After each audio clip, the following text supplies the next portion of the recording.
పార్దు, ఏంటిదంతా? ఈ బెలూన్లు, ఈ డెకరేషను. రితిక, రితిక భలే ఉన్నారు.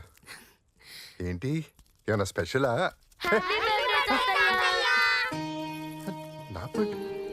నా బర్త్డే?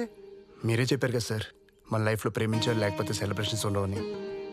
మీ లైఫ్లో మేము ఉన్నాం. Happy birthday sir. Happy birthday sir.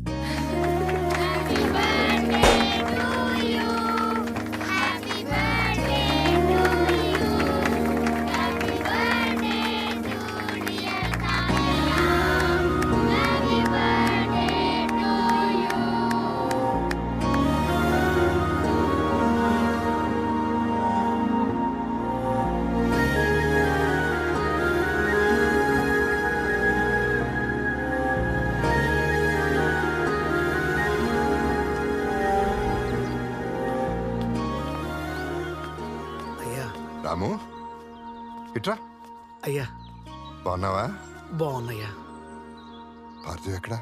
ఇప్పుడే పిల్లలతో బయటికి వెళ్ళాడయ్యా. ఏంటి? అయ్యా, రేపటితో మీరు పార్థబాబుకు చెప్పిన ఆ 4 నెలల గడువు పూర్తవుతుందయ్యా. రేపు పార్దునే డాక్టర్ దగ్గరికి వెళ్ళమని చెప్పు. అయ్యా నువ్వు పొద్దున్నే పనిలోకి వచ్చేయచ్చు. అలాగే అయ్యా.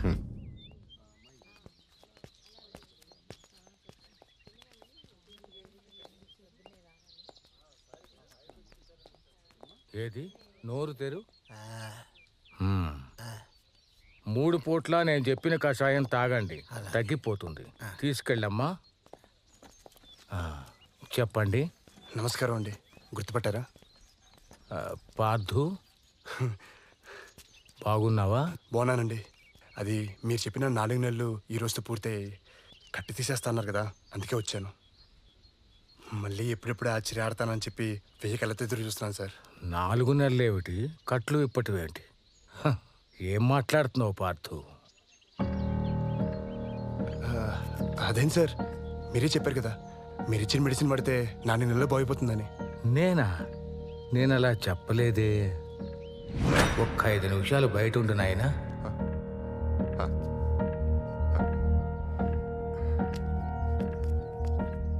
నువ్వు అతని తెలిసే తీసుకొచ్చావా, తెలియక తీసుకొచ్చావా? ఏమైందండి? అతని మణికట్టు, దాని చుట్టూ ఉన్న కండరాలు బాగా దెబ్బతిన్నాయి. అవి మెల్లమెల్లగా జీవం కోల్పోయి శరణం లేకుండా తయారవుతాయి. మనం వైద్యంతో దాన్ని తిరిగి పూర్వస్థితికి తీసుకురాలేము. మీరే అలా అంటే ఎలా? ఏదో ఒక మార్గం ఉంటుంది కదండి. సారథి, చిన్న పిల్లాళ్ళ మాట్లాడతావేంటి? మనం ఎంత కష్టపడి వైద్యం చేసినప్పటికీ ఓ 30% కంటే మెరుగవ్వదు. అర్థమైందా?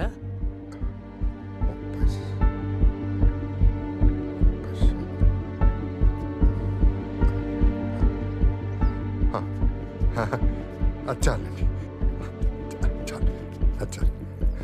నేను ఈ విషయం అతనికి మెల్లగా అర్థమయ్యేలా చెప్తాను. మీరు వైద్యం చేయండి చాలు. సరే, నీ ఇష్టం.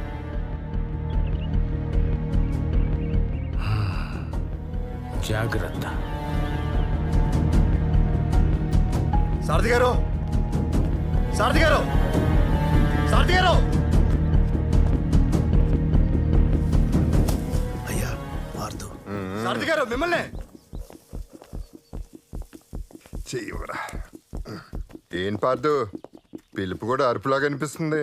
నేను హాస్పిటల్ నుంచి వస్తున్నాను. ఏమంటున్నాడు డాక్టరు? ఏమన్నాడు మీకు తెలీదా? ఎందుకు నన్ను మోసం చేశారు? ఎందుకు మళ్ళీ నా చేయి పనిచేస్తుందని చెప్పి హాస్పిటల్ మోసం చేశారు? ఏం చేశాను సార్ మీకు? నీ తెలియదు రీతి కాదు, పెద్ద మోసగాడెత్తను. ముసడైపోయాడు కదా, బ్రెయిన్ పనిచేయట్లా. 4 నెలలు సక్కస్ ఫీట్లు చేయించాను నాతో. పార్థు బాబు, సారథి గారి గురించి తెలియకుండా మాట్లాడతాము. అయ్యా పార్దు, పార్దు, పార్దు, నువ్వు అరుస్తుంటే నాకేం కోపం రావట్లేదు. నీ పరిస్థితి నాకు అర్థమవుతుంది.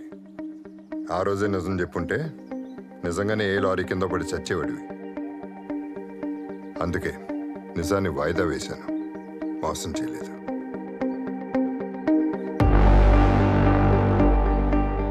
నీ బలం నీ చేయి కాదు పార్దు, నీ గురి. దానికి చేరుకోవడానికి సాయమే ఆ చెయ్యి. ఇన్నాళ్ళు నువ్వు చేసింది చాకరీ కాదు పార్థు, ప్రాక్టీస్. ఛాంపియన్షిప్కి ప్రాక్టీస్.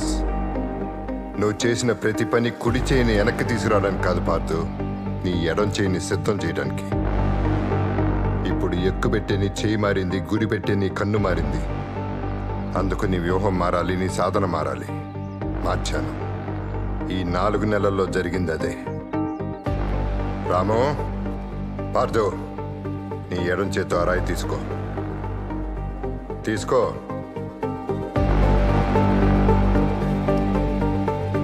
నీ వెనకాల ఓ స్తంభం ఉంది. ఆ రాయి తీసుకుని దాని మీద గురి చూసి విసురు. ఆలోచిస్తున్నావే? విసురు.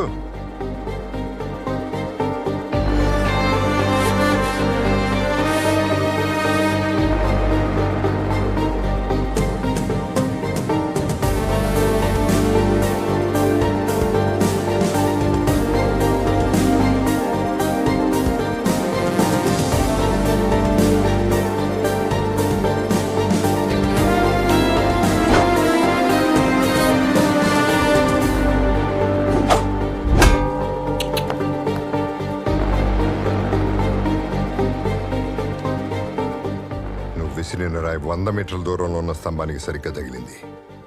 రేపు కాంపిటీషన్లో నీ టార్గెట్ దూరం 74 మీటర్లు. ఆ రాయి బరువు 2 కిలోలు. నువ్వు బాణం లాగి వదలటానికి ఈ బలం చాలు. రాము, అయ్యా పార్థవ్, డాక్టర్ నీ కుడి చేయి 30% పనిచేస్తుందన్నారు. అది చాలు దీన్ని పట్టుకోవడానికి. తీసుకో.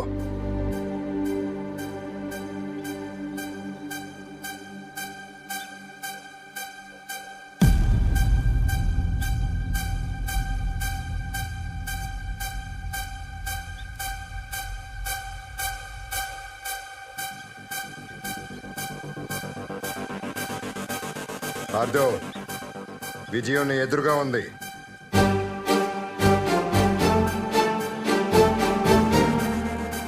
రాము,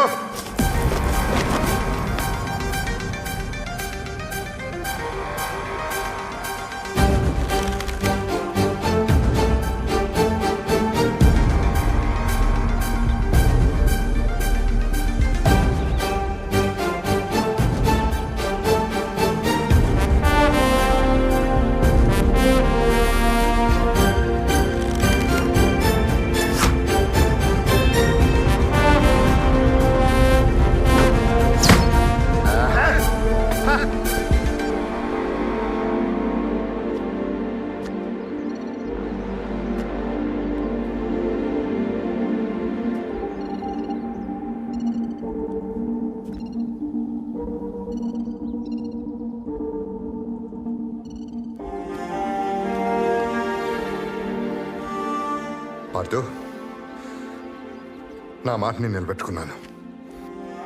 నేను ఛాంపియన్షిప్లో పార్టిసిపేట్ చేస్తానని. Now it's your turn.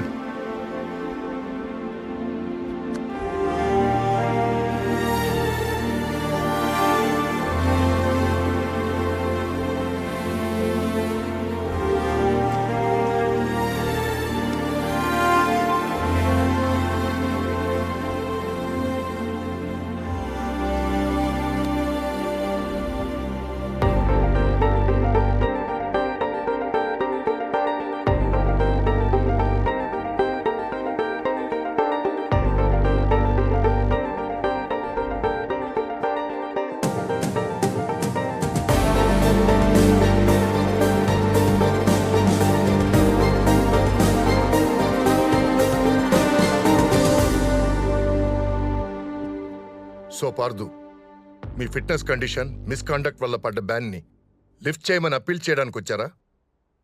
మీ వల్ల మాకు ఒలింపిక్ మెడల్ వస్తుంది అనుకున్నాం, కానీ ఆ రోజు పడిపోయి చెరపలేని మచ్చ తీసుకొచ్చారు మీరు. నేషనల్స్కి సెలెక్ట్ అయిన ప్లేయర్ని కొట్టడం ఎంత అఫెన్సో తెలుసా మీకు? అది సరిపోదన్నట్టు డ్రగ్ కన్సంప్షన్ అలిగేషన్స్ వేరే. ఛా! దేన్ని పక్కన పెట్టి మీ ఎక్స్ప్లెనేషన్స్ వినాలో చెప్పు. Tell me, I want to know. నేను చేసిన తప్పుల గురించి నాకన్నా ఇంకెవరికి బాగా తెలియదు సార్. వాటితో నేను ఆటను చాలా చులకనగా చూశాను. నా మీద మీకున్న నమ్మకాన్ని పోగొట్టుకున్నాను. అయినా నేను ఇక్కడికి వచ్చింది క్షమాపణ అడగడానికి, నిజం చెప్పడానికి. ఆ రోజు రిజల్ట్స్లో ట్రేసెస్ లేకపోయినా నేను డ్రగ్స్ తీసుకుంది నిజం. ఐ టోల్డ్ యూ అగత్య, మీరు నమ్మలేదు. లేకపోతే వచ్చిన సంవత్సరం స్టేట్ ఛాంపియన్ ఎలా అవుతాడు? అవును సార్, డ్రగ్స్ తీసుకున్నాను. పర్ఫార్మెన్స్ కోసం అయితే కాదు సార్, బాధను మర్చిపోవడానికి. నడిపించిన మనిషి మధ్యలోనే వెళ్ళిపోతే ముందడుగు ఎలా తెలియక తీసుకున్నాను సార్. రీజన్ ఏదైనా అలా ఆడడం తప్పు సార్, నన్ను క్షమించండి. ఇది చెప్తే ఏం జరుగుతుందో నాకు తెలుసు సార్. అయినా ఇది దాచి ఇంకో పెద్ద తప్పు చేయలేను నేను. ఎన్నో కోల్పోయింది ఆట కోసమే. అది నాతో ఉండాలంటే నిజం చెప్పాలి సార్. తప్పు చేసి గెలవగలనేమో కానీ అబద్ధం చెప్పి బతకలేను సార్.